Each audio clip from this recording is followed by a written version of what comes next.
श्री शिवाय नमस्तुभ्यम। मी आज पशुपती व्रताचे पूजाविधी व उद्यापन कसे करायचे आहे ह्याबद्दल सर्व डिटेलमध्ये माहिती देणार आहे। माझा व्हिडिओ आज लॉंग होणार आहे कारण की पशुपती व्रत हे खूप नियमाने करावे लागते। सर्व विधी व ते न चुकता करावे लागतात।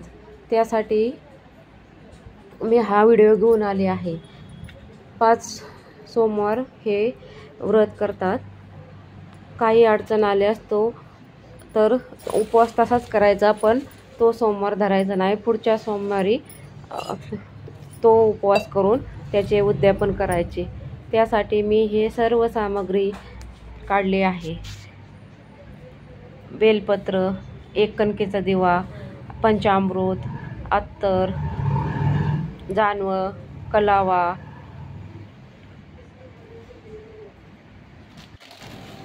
उदबत्ती, 108 बेलपत्र, धोत्र्याचे फळ फूल, गुलाल, अष्टगंध, भस्म, चंदन, काळेशपेटी, उदबत्ती व तुपातील दिवा, हळदी कुंकू, तांदूळ, बेलफळ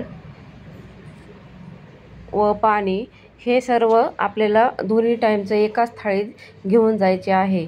कारण की दोन्ही वेळेची थाळी एकच असते। फक्त कणकेचा दिवा 6 व प्रसाद घेऊन जावा लागतो। नंतर गाभाऱ्यातल्या पिंडीचे दर्शन घ्यायचे, कारण की एकाच पिंडीची आपल्याला 5 सोमवारी पूजाविधी करायची आहे। जी पिंड आपण पूजेसाठी पहिल्यांदा चालू केली आहे त्याच पिंडीला आपल्याला 5ही सोमवार व सकाळ संध्याकाळची पूजा एकाच पिंडीला करायची आहे। म्हणून मी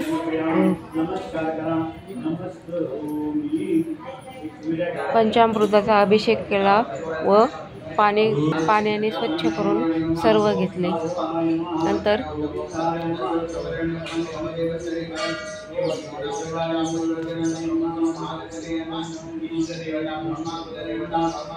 अशोक सुंदरे व साहित्य कार्तिकेय व श्री गणेशांना हळदी कुंकू लावून घेतले।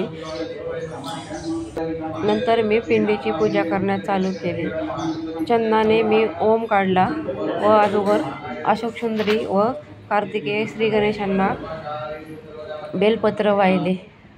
नंतर महादेवाच्या पिंडीत कलावा बांधला। नंतर जानवे प्रदान केले। जानवे महादेवास खूप प्रिय आहे। 5ही सोमवार आपल्याला जमेल असे एक जानवे तरी एकाच टायमाला तुम्ही प्रदान करीत जा। यथासांग पूजा केल्यानंतर पहिल्या सोमवारी आपल्याला संकल्प करायचा आहे की तुम्ही खारट तिखट न खाता संध्याकाळी भोजन प्राशन करणार आहे। असा संकल्प धरून आपली इच्छा काय आहे ते प्रभूंच्या चरणी मांडायची। माझे हे व्रत सफल संपूर्ण होऊ दे, काही विघ्न न येता होऊ दे, असे संकल्प करून हे व्रत चालू करायचे।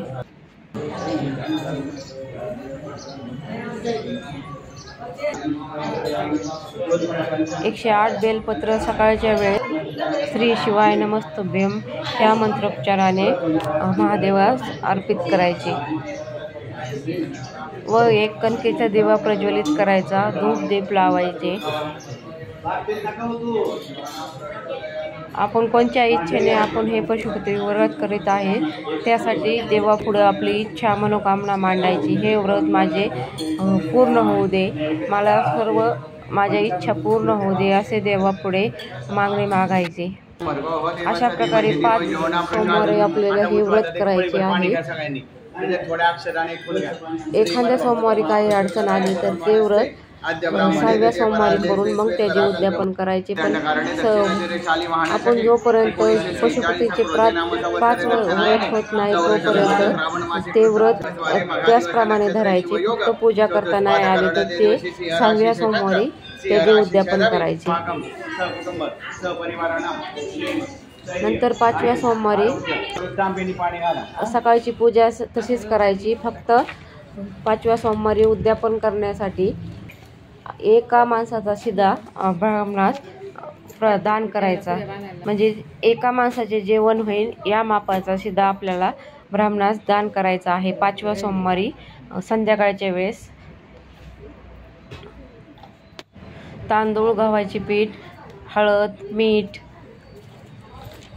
लाल तिखट, जिरी व साजूक तूप, असा सर्व मी शिदा दिला आहे. तुरीची डाळ, मूग,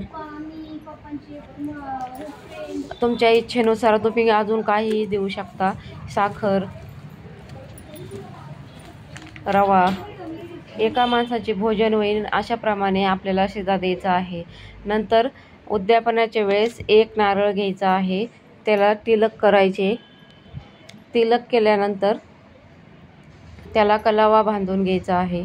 अशा प्रकारे ओमचे तिलक करायचे व स्वस्तिक काढून घ्यायचे. त्याला आपल्या इच्छेनुसार 11, 21, 51 असे रुपये बांधायचे व फुल लावून त्याचे 7 वेढे घ्यायचे कलाव्याचे.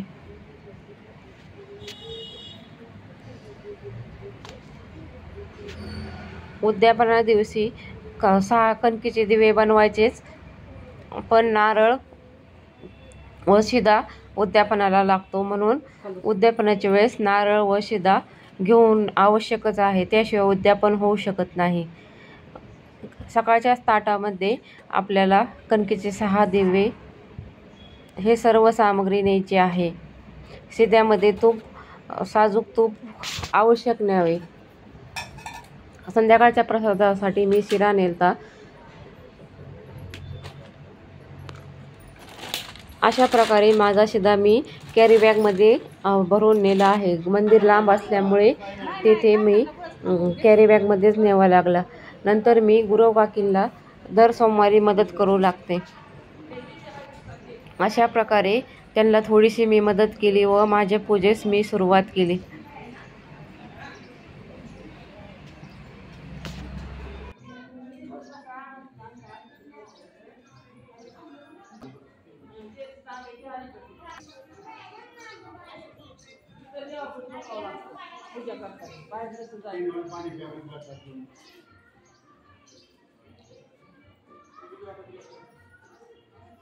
उजव्या हातात तुझा डावा हात येतो. ओम केशवाय नमः. नंतर मी पिंडीचा अभिषेक करून घेतला. ओम केशवाय नमः, नारायणाय नमः, माधवाय नमः, मनुष्याय नमः, वेंकटेशाय नमः, मधुसूदनाय नमः. श्री शिवाय नमस्तुभ्यम अशा मंत्रोच्चाराने आपले पशुपती व्रत सफल संपूर्ण होते, म्हणून श्री शिवाय नमस्तुभ्यम मंत्रोच्चारण करायचा. व पशुपतीनाथ उद्यापनामध्ये एक कलावा बांधलेला नारळ, त्याला तिलक केलेले व ब्राह्मणासाठी शिदा व आपण 108 बेलपत्र 5 सोमवार वाहिले. तसेच तुम्हाला वाटत असेल तर 108 बेलपत्र वाहू शकता उद्यापनाच्या वेळेस, सायंकाळच्या वेळेस, नाहीतर फूल वाहू शकता, नाहीतर तांदूळ वाहू शकता. पण मी आज तांदूळ आणले आहेत 108. तेही अखंड तांदूळ लागतात, मोडके तोडके तांदूळ लागत नाही, म्हणून सर्व तांदळाचे दाणे मी पाहून एक एक निवडून घेऊन आले आहे. नंतर मी पूर्ण शास्त्रशृंगार करून पशुपतीसाठी पूजेची तयारी केली. नमस्कार करा. नमस्कारोमी. एक विद्या दोन पानं खाली खोकलं सुपारी.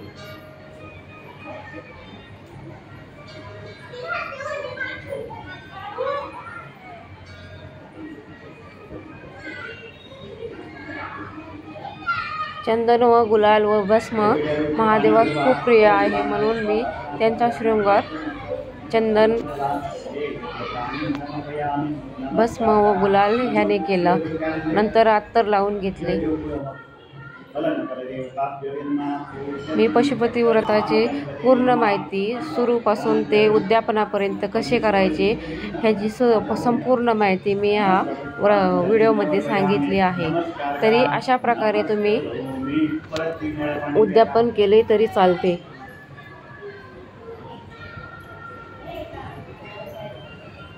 नेहमीप्रमाणेच आपल्याला सर्व पूजाविधी करून घ्यायची आहे. 5ही सोमवारी पूजा एकसारखीच राहते, फक्त उद्यापनाच्या वेळेस एक कलावा बांधलेला नारळ व शिदा व 108 तांदूळ नाही तर बेलपत्र तुमच्या स्वइच्छेनुसार तुम्ही काहीही आणू शकता.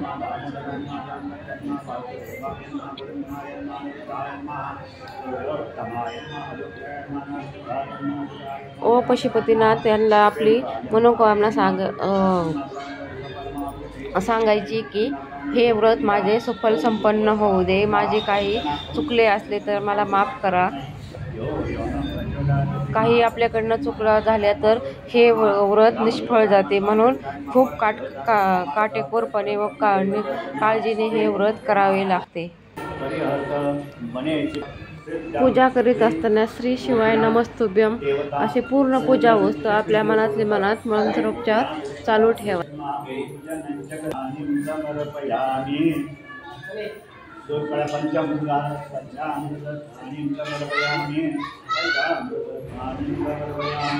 उद्यापनाच्या वेळेस एक हार महादेवास अर्पित करायचं.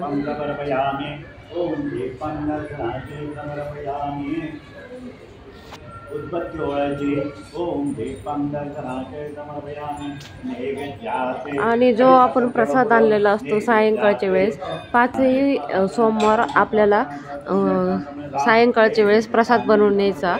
त्याचे 3 भाग करून 2 महादेवास अर्पित करायचे व आपल्याला एक घरी घेऊन यायचा, कारण की त्याच्याशिवाय आपला उपवास सुटत नाही.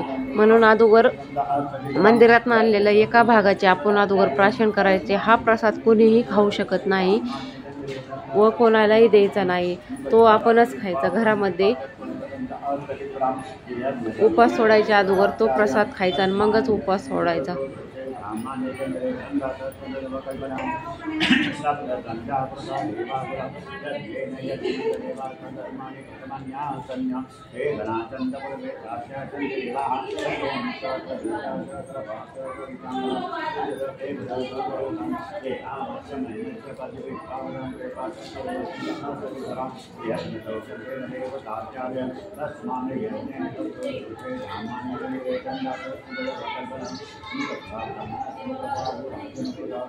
सायंकाळच्या वेळेस पण धूप दीप लावून प्रभूंचे नामस्मरण करायचे व पुष्प हातरून 6 दिवे कणकीचे एका शेजारी एक मांडायचे व 5 दिवे प्रज्वलित करायचे. एक दिवा आपल्या घराच्या उजव्या साईडला लावण्यासाठी घेऊन जायचा. 5 दिवे इथे प्रज्वलित करायचे, पण मांडायचे 6ही दिवे देवापुढे मांडूनच मग घरी घेऊन जायचे.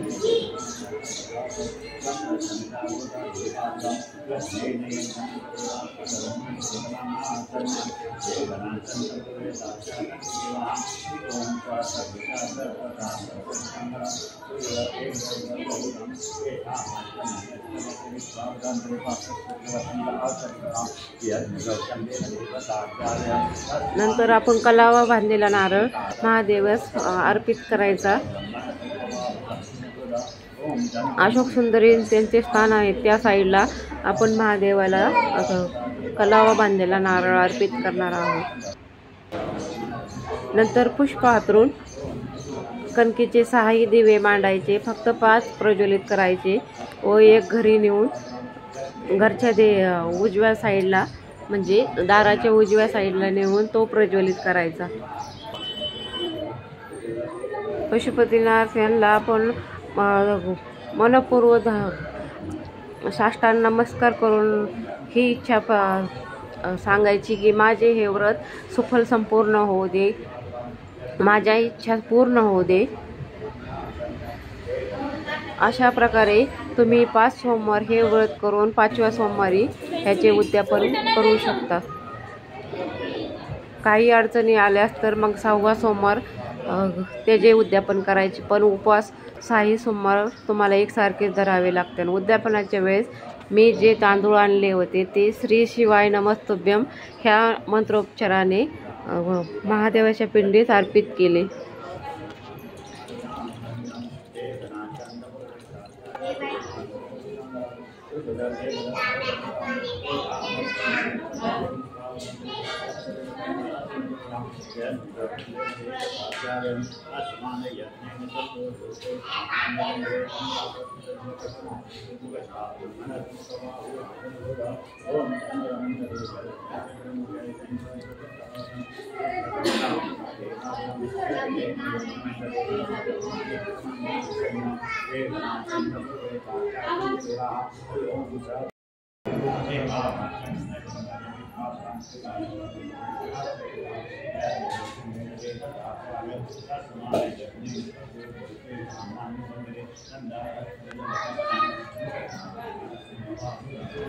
श्री शिवाय नमस्तुभ्यम, श्री शिवाय नमस्तुभ्यम.